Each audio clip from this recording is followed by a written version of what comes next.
October 27th, final day of the week. Final day here, giving out picks on the Edgework HQ live show.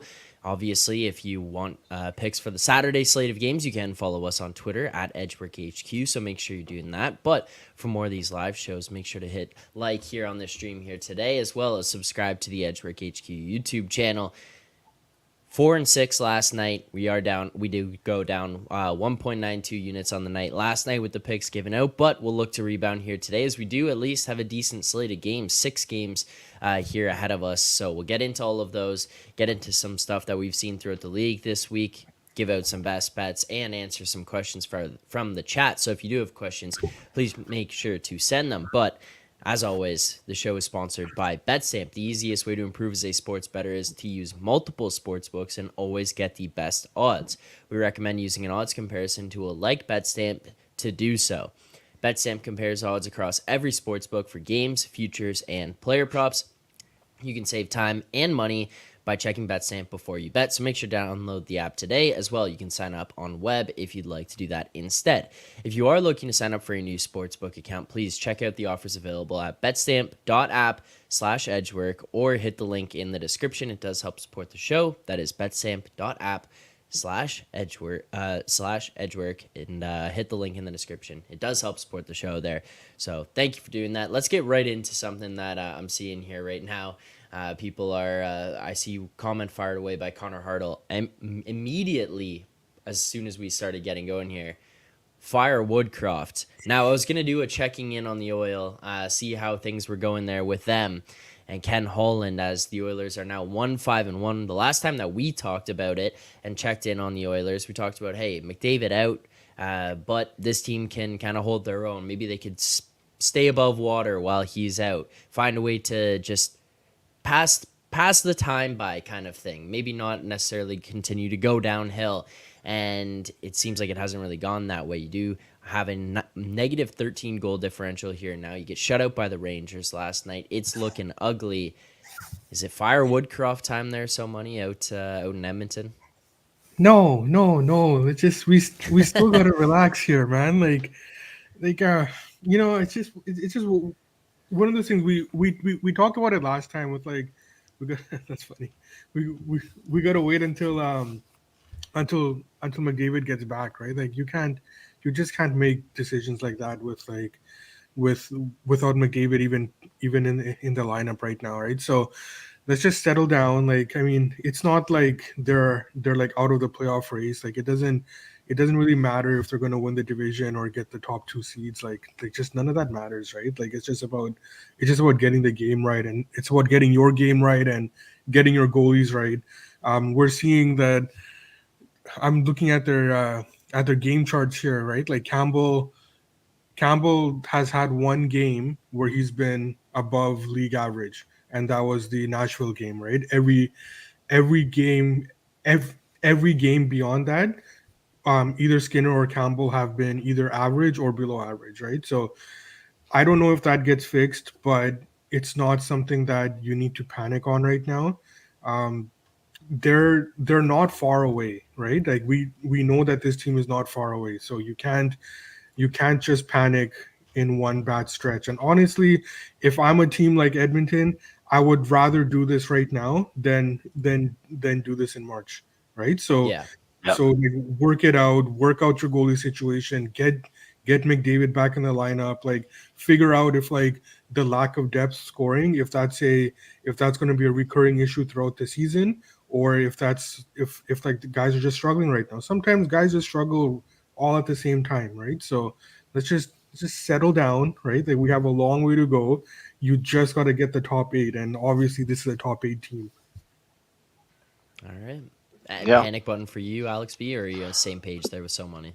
Well, I mean, I was joking last night about saying the Hawks need to pull Ricky Williams and trade away all their picks and everything to try to get Campbell and Draisaitl, and they'll blow everything up and start from scratch Edmonton. But no, so money's right on the money with this. This is still a good Edmonton team, and keep in mind, you lose a player to the magnitude of Connor McDavid, not just the fact of what he gives you just in goals and assists overall, but just his presence on the ice. That's something that's going to be hard for any team to overcome. So the fact that they were already playing bad and now you have that blow as well, like I said, it's just rough seas. But it's still very early in the season. When you look at that rest of that division, there's not a lot of teams that are outside of Vegas, of course. There's not that many teams that you're like, oh, wow, we're not gonna be able to string together some wins and catch up to them. Edmonton's fine, but they need to get things rolling now. And Sunday is going to be a huge game. You're playing your rival outdoors. They're also struggling with the Calgary Flames, so that's going to be a huge Yeah. pivot game for whoever wins that contest. Well, yeah, I was gonna go to the Flames here next, and we might as well hop on over there. Stay within Alberta. Now we're looking at this Calgary Flames team, still struggling here, and it kind of just feels like they're one of those teams that you're gonna look at and say like, hey, they should be good, and it's just not working. They do bring in a new coach. Kind of feels like things might start to turn in the right direction, but now you're seeing disgruntled players. Zadorov speaking out pretty openly about things, comes out publicly last night and says like he apologizes for how bad they've been playing effectively. So many. What's like the level of concern out there in Calgary with the way that this team's been playing and maybe their inability to turn it around here this season? So I'm a pretty positive person in general, right? With with the Flames, I'm a lot more concerned with the Flames than I am with the Oilers. It's different for the Flames because last year the way that they played, you always had that crutch. You always had, well, Sutter has lost the room. Like this team is, then they're not playing as hard for Sutter anymore and all that, right? And then you start the season. I even gave them a few games, right? It's a new coach, it's new system. Like just give them some time. Well, I've given you enough time now, right? You don't have that crutch with Sutter anymore.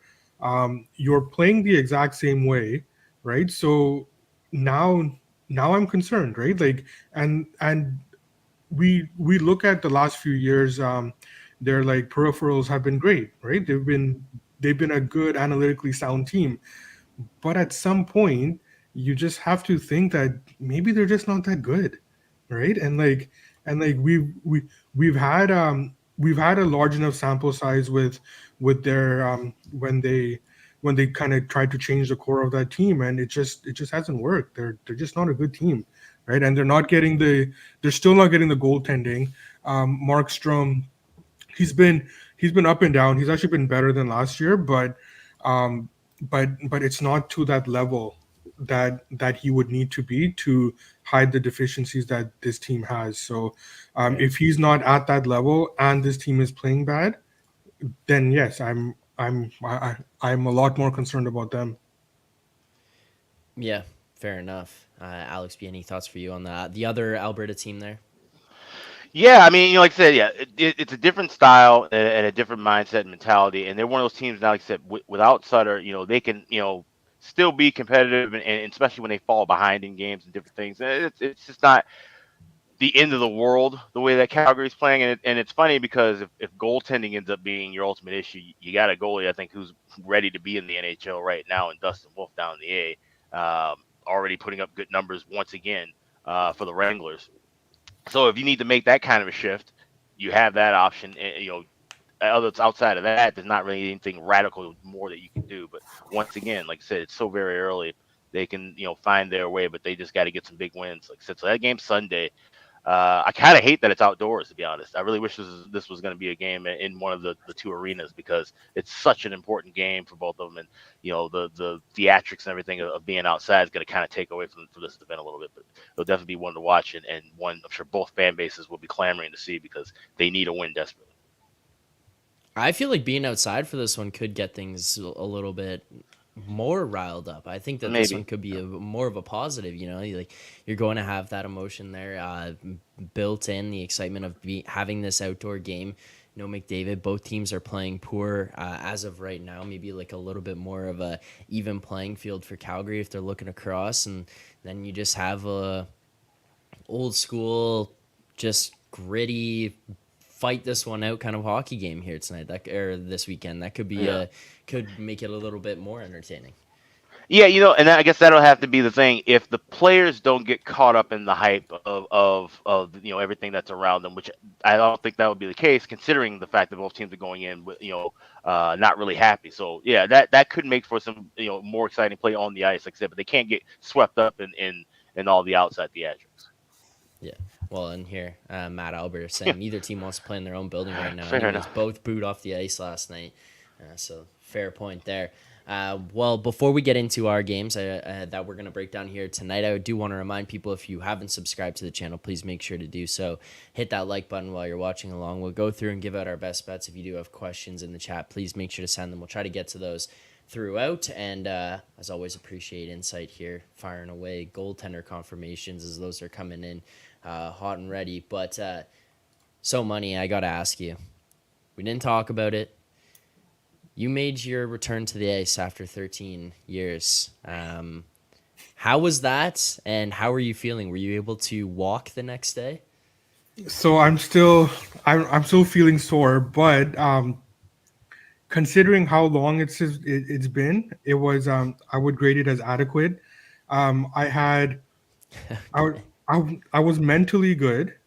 I was technically good. There was a lot of muscle memory that came. All my angles were like really good. The problem was there was a lot of places where I just physically couldn't get to, and I think a lot of that has to do with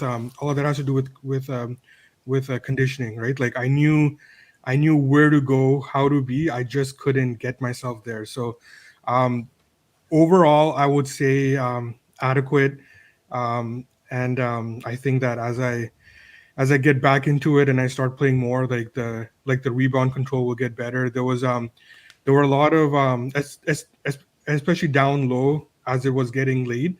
I was having trouble kind of controlling things down low, right? And like that's really unacceptable, right? So because the problem was I had trouble getting back up, right? As the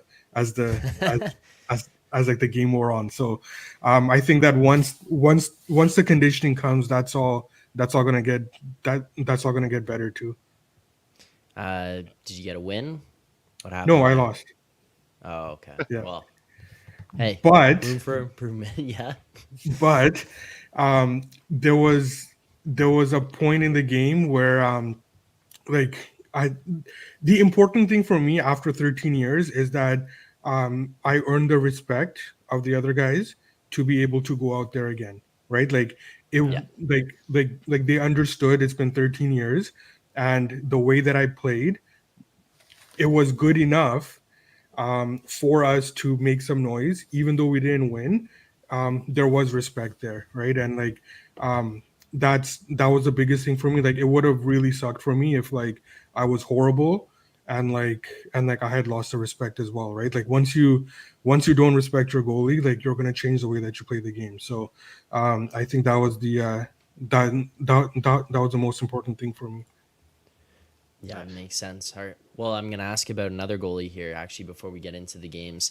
Alex B, you've got there Johansson for Vesna.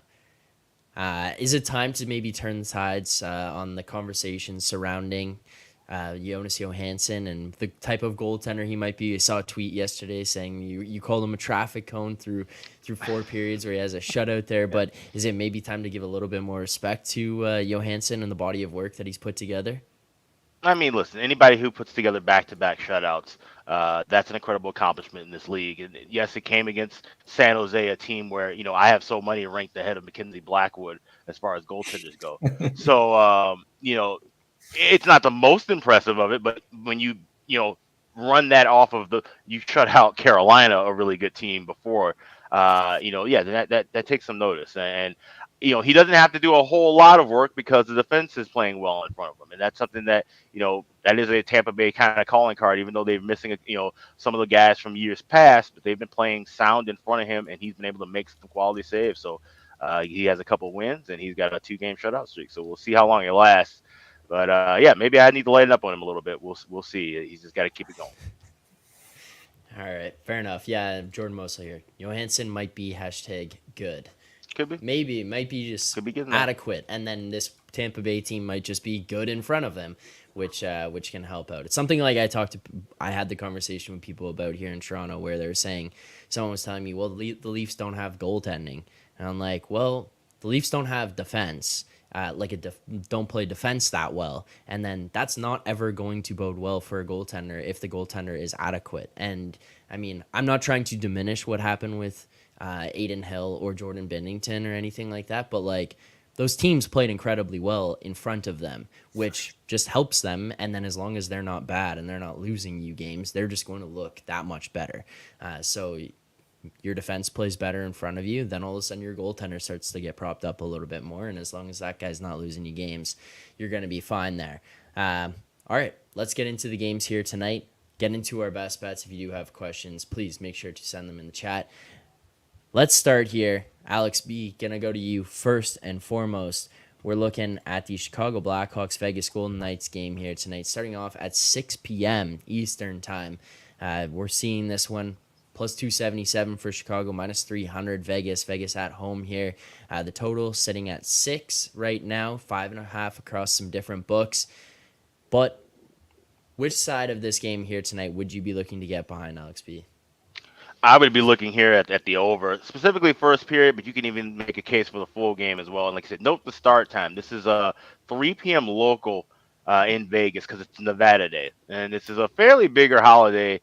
And it seems like the Golden Knights have made it even kind of a bigger thing since their inception in 2017. They've always played an early start time, and these have always been kind of high-scoring affairs, win or lose for Vegas. They're wearing white uniforms at home. They're encouraging everybody to do like a whiteout. So it's going to be a little bit more of an intense kind of feeling. And keep in mind, we're talking about a team that's still trying to continue their run, of being undefeated and being, the longest defending champion to go undefeated to start the season. But the Hawks played them tight at home last week. That was their home opener on Saturday. And it was an interesting quote from Jonathan Marchessault after that game. Vegas ends up winning 5-3, but it was tied 2-2 after 40 minutes of play. And he says, we just had to wake up and realize that we're better than these guys and go out there and beat them. I wonder if that's some bulletin board material that the Hawks might have with them flying into T-Mobile Arena. So I think we're going to see a lot of goals here. I love that over 1.5. I laid $1.35 with it, but I would also take a shot with that over 6 as well. So I'd go a full unit on the first period and maybe a half unit on the full game. Okay, so we'll lock in a full unit on the over 1.5 minus 125 for the first period. Now there are some different options out there, so Alex, I'll get you to clarify for people. We see some 5.5s heavily juiced to the over on the 5.5 now. Some of those trailing out there, but then you do see the 6s. You got plus money on 6s. Is that where we're looking on the full game over half unit on that? This over 6 plus 104. Yeah, we'll grab the plus money with the 6. Yeah, I feel confident in that. All right, so there you go. So the two best bets there. We take the first period over 1.5 minus 125, and then we take the full game half unit over 6 plus 104. Those are two best bets in the Blackhawks Vegas Golden Knights game here tonight. Now, so money before we move off of this game. Any thoughts for you? Maybe a side or a total that a side that you might want to get behind?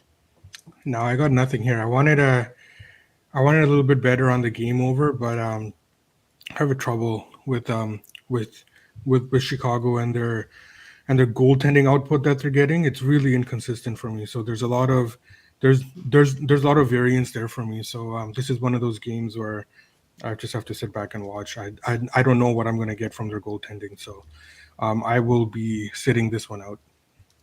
All right. And now moving on here, we got another best bet that we'll look to. This one, we are going to be backing a side, and we're going to go and look at the next game in the rotation here. Minnesota Wild on the road taking on the Washington Capitals here tonight. Washington currently sitting minus 125 at home to the Wild, plus 113. A total of 6 sitting here right now.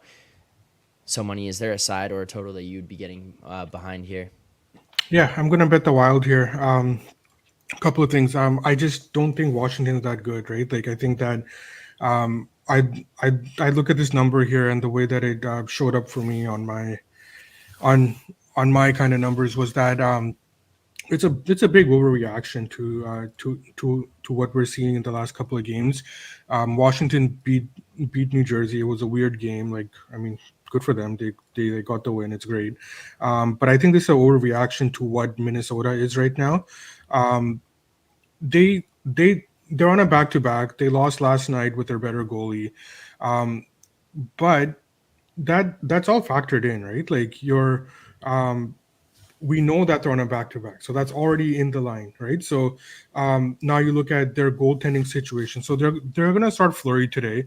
Obviously, he's a downgrade in general, right? When you zoom out, Fleury is a downgrade to Gustafson. There's no, there's no debate about that. But when you zoom in a bit, and the production that you're getting from Gustafson this season, um, is that really that big of a difference, right? Gustafson hasn't been great this season. We know goaltenders are weird. They can fluctuate immensely season to season.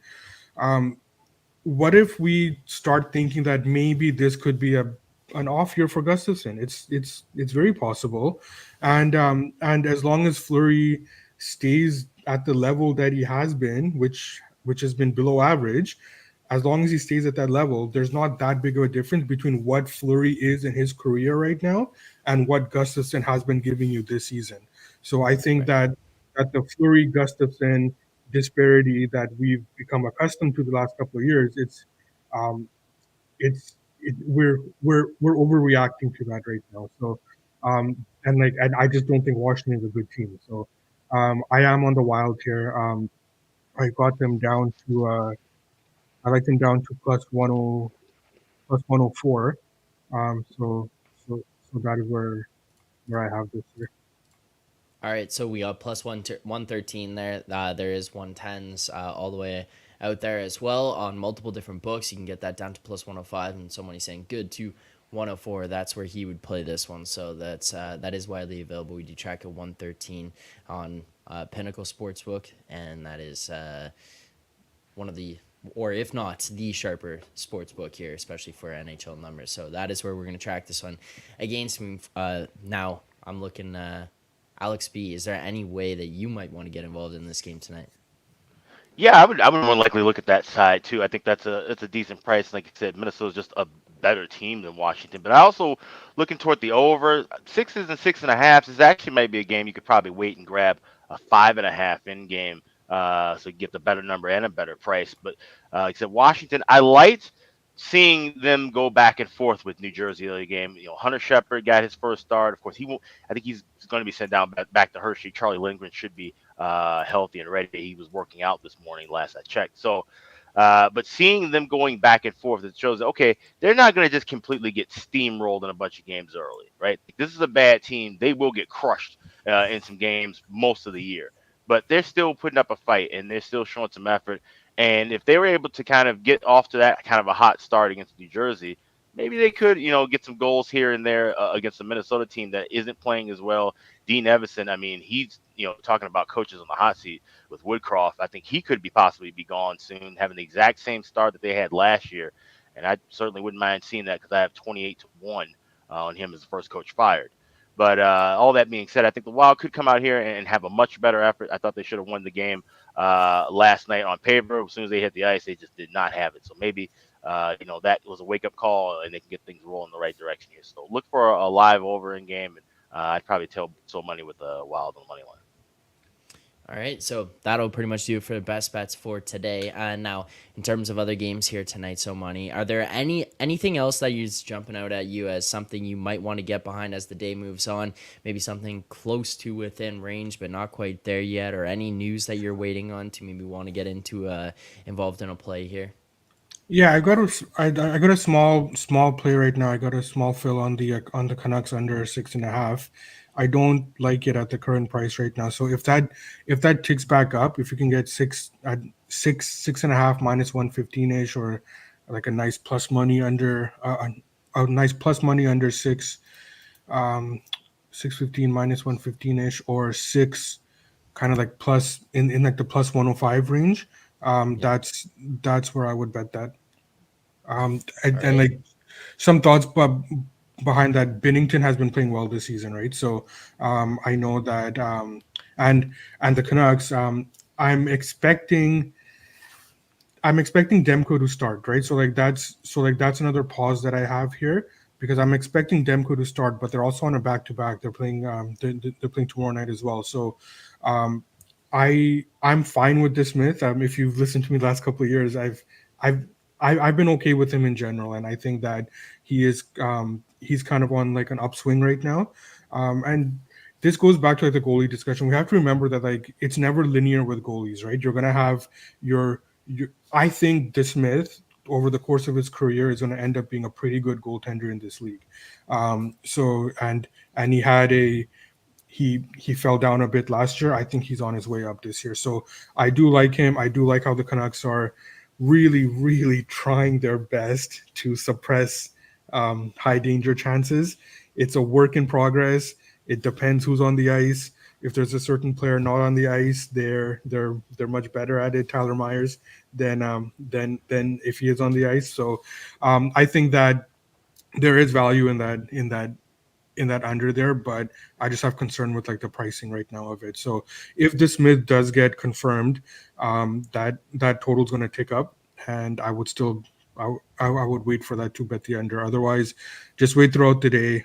Minus 115 on a 6.5, plus 105 ish on an under 6 is what I would be aiming for. All right. And Alex, be anything else you might be looking for today, or anything that you're going to be trying to trade live within here as the games kick off tonight? Yeah, I got a live play circled for that. Kings Coyotes. I'm looking at that first period over tonight. That is cashed in 8 of the last 12 meetings with them, including Tuesday night, where the Kings got off to a 3-1 lead after 20 minutes. So 160 is a little bit steep. I think you can wait about 3 or 4 minutes in game. That should drop down to about maybe 130, 125, and then I would look to fire on that. You don't want to wait too late. You don't want to try and get greedy and grab a plus price, because next thing you know, there'll be a goal in, and you won't be able to grab that 1.5. All right. There we go. A few games to look at here for tonight. Appreciate everyone who shows up to the show live here and watches along with us. Please, if you're here and you do appreciate the show and the content, make sure to subscribe here to the Edgework HQ YouTube channel, as well as like the stream. It does help us continue to grow and continue to make more content. So Money, Alex B, appreciate you guys taking the time Zach, to do this. Zach, we're not doing any 6 games today?